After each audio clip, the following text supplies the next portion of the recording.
Hello and welcome. Well, navigating behaviours and triggers of fussy eaters has long been an enigma for many parents.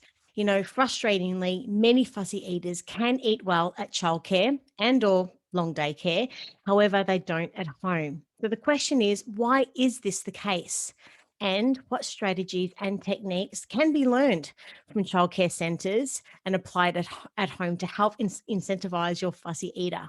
Well, we're just about to find out as we welcome our special guest, Marie-France Laval, dietitian, a nutritionist, and counsellor originally from France. Now, she is also the CEO of Fussy Eater Solutions, where she offers a wide range of online and in-home programs to support fussy eaters and their families. And today, Marie-France will be sharing her expert advice to help us understand, what is there to learn from this situation that can help remove, I guess, the barriers at home and take a step closer to raising happy, healthy little eaters. Welcome back, Marie France. How are you? Very good, Rachel. How are you? Yes, really excited to chat to you. And it's a very interesting scenario, which I'm looking forward to learning more about, and of course, helping everyone watching and listening. Now, initially, to help get us started, and of course, just to set the scene for the context of what we're chatting about today, we published an article of yours on this exact topic. That being the topic is, and the title is, "My child eats well at kinder but won't eat at home." Now, for someone who hasn't read the article yet, can you please tell us, what is the article about? And of course, just what inspired you to write about it? So the article is really about these children who seem to eat so well at childcare and then really struggle at home. And moms often will tell me about this. They will often feel guilty. So I was inspired to write this following a conversation with a mom who said she was desperate because her daughter seemed to be doing so well at childcare, eating even exotic foods, and then coming home and struggling with the most basic of foods. Wow. So, in your experience, then, why do you find some children do eat well at childcare and then not at home? So first of all, it's a question I always ask parents whom I work with. So I want to know whether the child attends a childcare center where meals are provided. And if it is the case, I always ask if their child eats well at childcare. And that really gives me some perspective. So I think, the professionals perhaps in the environment of the childcare center have a know-how that we can draw ideas from. And so one of the first elements of the answer, I think, is in the fact that childcare centers do run on a routine. They have structure. So they will get the children to sit at a very specific time, which often coincides with giving enough of a gap to the children so that they can be hungry. So for instance, there will be no grazing at childcare. The children will be called to the table, and usually that's about 2.5 to 3 hours since they last had a snack. So by then they should be hungry, ready to sit down, and therefore more interested in food. So that would be number one part of the answers. A lot of the parents that I work with will struggle somehow with routine and having a good structure where the children sit properly and for a while at the table. Most of the parents I talk to will have kids who run around. So you need to work on this aspect as a first step, really, to get started. The second element I found really that may be helpful is that it is quite possible that at childcare there is less of a pressure on the kids, less attention, and that, in my view, somehow frees the children to explore their food. So they don't have anyone really doting upon them at the same time as they're trying to get the food eaten, and that is the parents. So when the parents do this at home, I found that a lot of kids really, and because they are in that process of being separating and individuating, they're becoming more of their own person, they will really struggle with the attention and the pressure from the parents. The third element was the fact that they probably are given more independence as well. I have been to childcare centers, bless them, that allow the children to serve themselves which is so lovely to watch and so much fun, because you'll have these 2-year-old kids grabbing, a big spoon of food, stew sometimes, and they'll drop it on their plate and they put food everywhere. It makes a mess. But somehow that really coincides with the kids becoming more independent. And I think that helps them to really venture on their own terms and when they're ready to eating new foods. And then the last thing, and definitely the one that's been measured in research by a researcher who's passed away now, but she's such a reference to anybody doing work in this area, Lillian Birch, and she showed that kids in this type of environment benefit from their peers. So you could call it peer pressure, but I think it's more that they benefit from their peers. So they'll watch what the other children are eating, and they'll get more confident around the food that is offered because the other children are eating the food. I often have parents who tell me that their siblings are much more influential than parents can be on their own children. And it's both ways, right? They can be influential in a negative way when it comes to eating, or really positive because they eat something. So modeling from other children is an amazing chance and an amazing opportunity that kindergarten basically, childcare centers basically offer.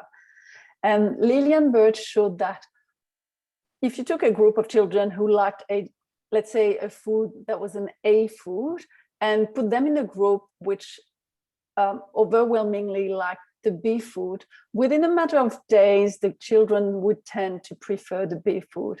They were that influenced by their peers. And why was that, do you think? Because they just want to be like their friends. It's just that influence, the circle of influence. I don't know, but she certainly measured it.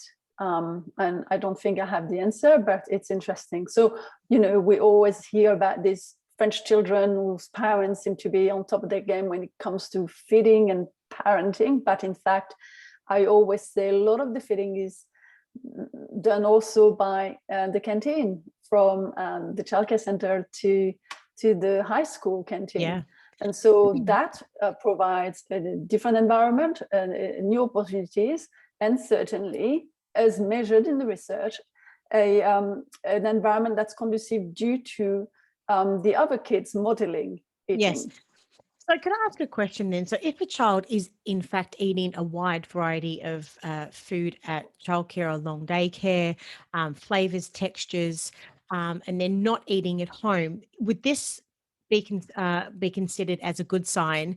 And if that's the case, does that mean that they're not necessarily a fussy eater at all, because they do actually eat that food whilst, in the presence of educators and their peers in childcare? Yeah, so providing that the childcare center is recording properly the food that is eaten by the children, right? We have to trust that this is the case. And then these kids go home and really struggle with food.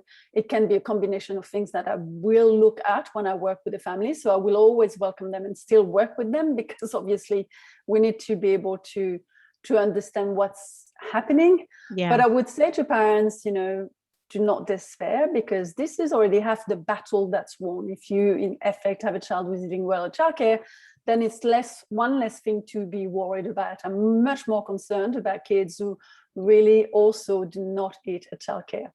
Yes. Well, I just wanted to deep dive a little bit more into those 4 key points that you had just sort of highlighted just earlier, just to sort of deep dive a little bit into each one of them, flesh them out a little bit more. So, as you were just mentioning, and I understand that more often enough that childcare centres use routines, as you mentioned, that enable children to eat with their appetite. So they actually go to the table hungry as opposed to grazing, which you mentioned. So that is potentially a strategy that parents can use at home. So I just wanted to understand, aside from that, is there anything else that they do or not, using structure and routines that suit fussy eaters at all? Is it just the fact that they do actually go to the table with appetite, as opposed to seeing that there's always food around and yes, I want to, no, I don't type of thing that suits their behaviours of fussy eating? So appetite is is a big deal when it comes to fussy eating. Okay. This research definitely points to the fact that when children are, as appetite is manipulated, you Yep. get better results for sure. And so there are scientists who have looked into this. They've taken a group of kids and really used appetite. It doesn't mean that they've starved them, but they put them in an environment for a number of days where the food was different and sometimes not liked, but because the hunger was manipulated, it was producing much better results Okay. in terms of these kids opening up. Having said that, of course, for the other fussy eaters, the extreme fussy eaters, it can be a lot more complex. Okay. So the difference between fussy eaters and extreme fussy eaters, would you say? Oh, absolutely. So the more extreme fussy eaters will not eat well at childcare center at the childcare center Yeah, at at all. all. Okay. So Mm. just using appetite and structure, how can parents model this technique at home to help? Well, they can just do that. They can stop grazing. Yep. So that means that the children can't just go and help themselves. And they can make sure that they provide an environment where the child is sitting properly at a table somewhere. A lot of parents with toddlers, they'll end up, following their toddlers around with food. And that may work a few times, but at the end, it never produces good results. So you want to have that hunger, you want to have that structure. Yeah. So you mentioned earlier also that childcare centres provide more independence to fussy eaters with serving their own, you know, portion of their meal on their plate, which, sounds very empowering for a child to be able to do that. So I just wanted to ask, how else do you think parents can adapt this technique at home then? Yeah, look, I'm not saying all childcare centres will do that, but I Yes. have visited a number of childcare centres who do that, and I think that's brave and really lovely, and gives children a chance to become autonomous. So families can do that at home by simply putting the food in the middle of the table and offering the kids to offering to serve the children or letting the children serve themselves. So if you are a parent who's really worried about mess, then that may be quite a bit of a step for you. If you are a parent who is concerned about your child not touching a food, then that may be really quite a step for you. But if you plate your child's, if you plate for your child and they don't eat a specific food, they're not going to get more enticed. They're not likely to eat the food just because you plated it. So the more Yes. you let them go to the plate or the food, and the better the results. So it sounds like it's worthwhile for parents to consider serving a meal from the middle of the table rather than plating up for your child. Give them the option, but it's about finding the structure and routine that really suits you at home in your Yes, household. that's Would you right. say? Yeah. Yes, Um, absolutely. And a leap of faith, definitely, when you serve from the middle of the table. yeah. And then another thing you mentioned earlier, that the childcare environment provides less attention and pressure to fussy eaters. So it sounds like children are able to relax more as the educators, maybe turn their attention to other children. This means that they can possibly eat at their own pace and, access their food peacefully without any anxiety. So I just wanted to see if you could maybe expand a little bit more, and how, of course, this technique, once again, because of course parents, which we've discussed in other interviews and chats before, that naturally that parents of fussy eaters have got high anxiety themselves, ensuring that the children are eating, and everything that goes with that. So applying that less attention and pressure technique, I mean, can you maybe expand on how else and what else parents can be doing to maybe help?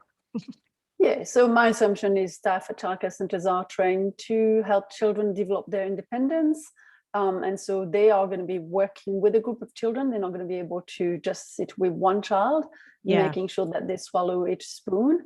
But what we know from the research, and really extensively has been demonstrated, pressure does not work, quite the opposite, in fact. So the more pressure you put on a child, and pressure can be really subtle. It can be just you sitting and watching every spoon that your child will actually swallow. So pressure definitely impacts and worsens fussy eating.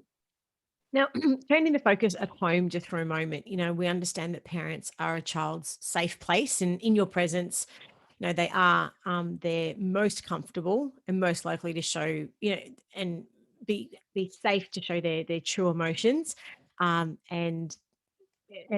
they know what they can and can't get away with as well. So, I mean, due to this, do you actually think that fussy eaters could, and I'm not saying this is the case, but as a question, I'm playing devil's advocate, that fussy eaters could potentially take advantage of their parents' kindness, and engage with educators in long day care who have a different level of authority, knowing that the educator may not let them get away with not eating their food, but at home, because the parents are the safe place that they know that can maybe get away with stuff.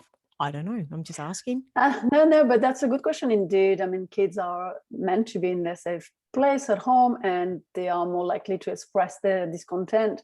It also is quite likely they may be tired at home when they come back after a day at childcare, so they may be a bit cranky with at dinner time.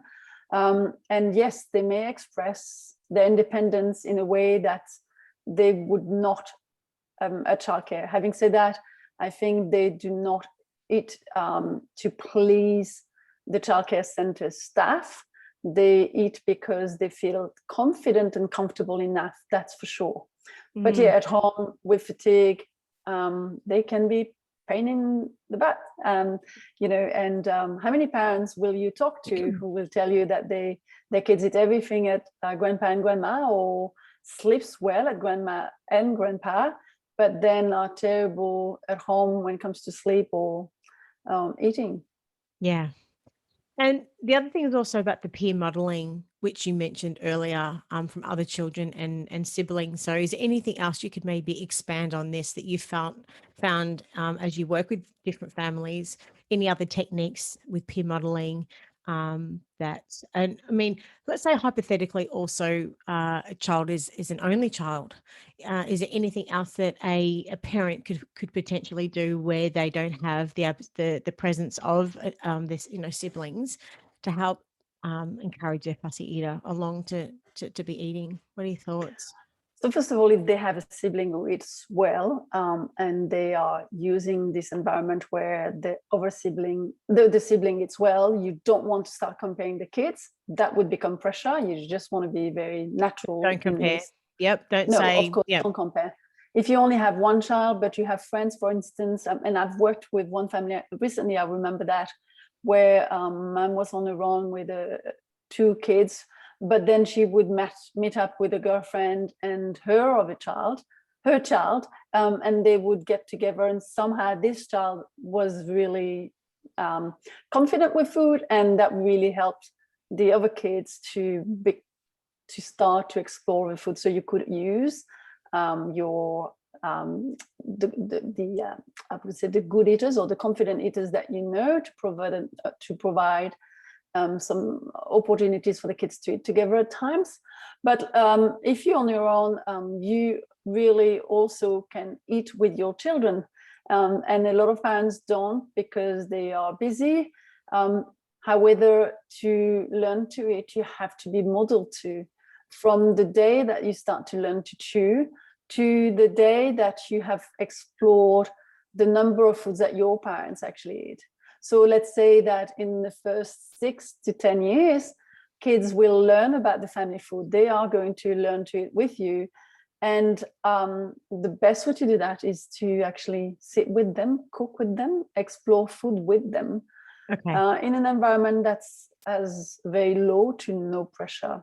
Yes. Okay. So for families with one child, the concept is to be able to take that place of the presence of a sibling to eat with the child and actually be present with them to help encourage. Yes. Okay.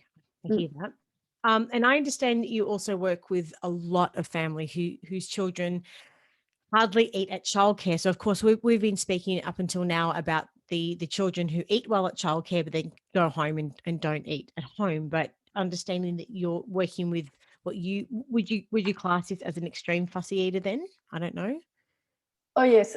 So when the children don't eat at childcare, that's a very different game altogether, because these are kids who go home really hungry. And by the way, I have written a blog post on my website, and I've linked it to the blog post on Kiddipedia.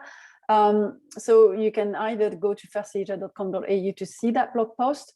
And I've explained to parents what they can do to support their child who really does not eat at childcare at all, and then comes home starving, panicked, sometimes really cranky, and parents find themselves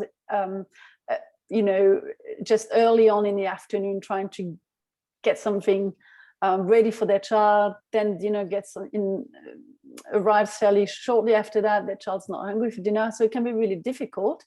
But it's something you need to be able to solve, right? You need to be able to make sure that children are comfortable enough that they can eat at childcare. I've had parents who take their children out of childcare and to a new place to solve this.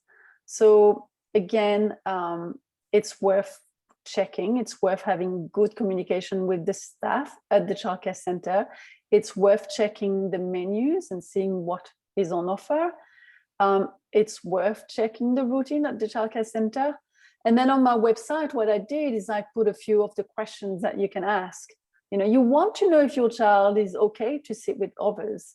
So when your child is really not okay to sit with others for a meal, then you want to know what's bothering them. Are they sensitive kids from a sensory perspective? Are they kids who are sensitive to the noise? Are they kids who are sensitive to the smell of food? Are they kids who really struggle to eat with others? And then with the childcare centers, I'm doing a visit next week of a childcare center because we have this kid I've been working with the family for a while. He's going to these childcare centers. We know he's never eaten there. So I want to see what we can tweak and put together so that they help him.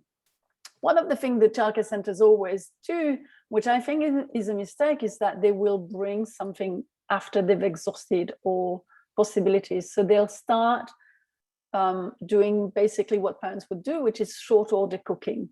So this child is not eaten.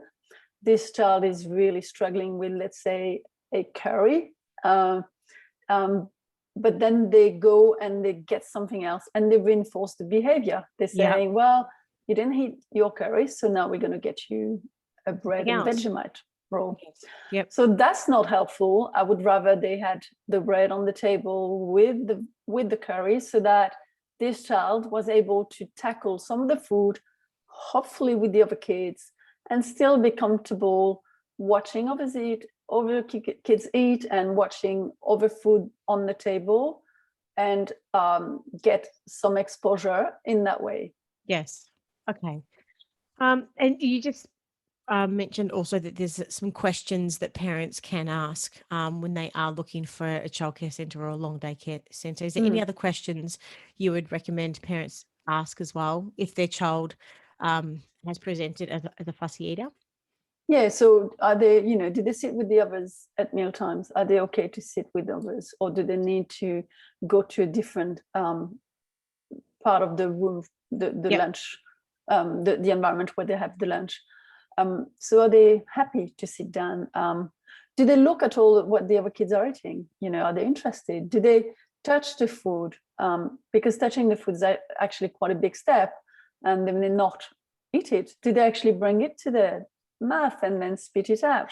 So we want to know, understand some of these behaviors. The noise is a big one that I found, for some kids who are super sensitive. So if the noise is a problem, then what do we do in that environment? So we want parents to be able to really get some answers.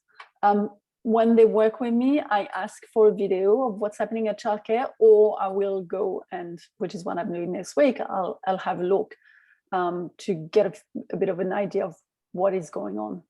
But it's something you want to work on with the childcare center. You want to hopefully find a good compromise. I found a lot of the childcare centers are concerned about giving bread for starters with the meal, which is a bit of an issue, because then these kids really are stuck. Yeah. And they'll be given something else anyway. So if you served it in the first place, then the kids would find their marks and be able to tackle at least one food that they can tackle at a time. Okay. Well, look, there's a lot of information in the article that you've written for Kitty Petey this month, and as you mentioned, there's lots of internal linking through to your website also as a follow-on, and lots of helpful tips. So we'll have all of those links in the show notes. And thank you for just being so helpful today and insightful, all of these tips and advice to be able to help families. If you were to summarize, I guess, the key messages for anyone watching and listening, what would they be? So it would be that if your child eats well at childcare and hardly anything at home, then it's half the battle. You're not in a huge predicament, and a few just adjustments will help you to work it out. And then if your child really also struggles at home and at childcare, and then perhaps you do need to get some help. Okay. And if that is the case and they want to reach out to you to find out some more information, whereabouts can they find you? So they can find me on Instagram, and they can find me via my website, and that's fussyeater.com.au. Okay, great. And we'll have all of those links in the show notes. Marie-France, thank you again. It's an absolute pleasure, and look forward to another chat, hopefully in the not too distant future. Take care. Thanks, Rachel. You take care. Bye. Bye.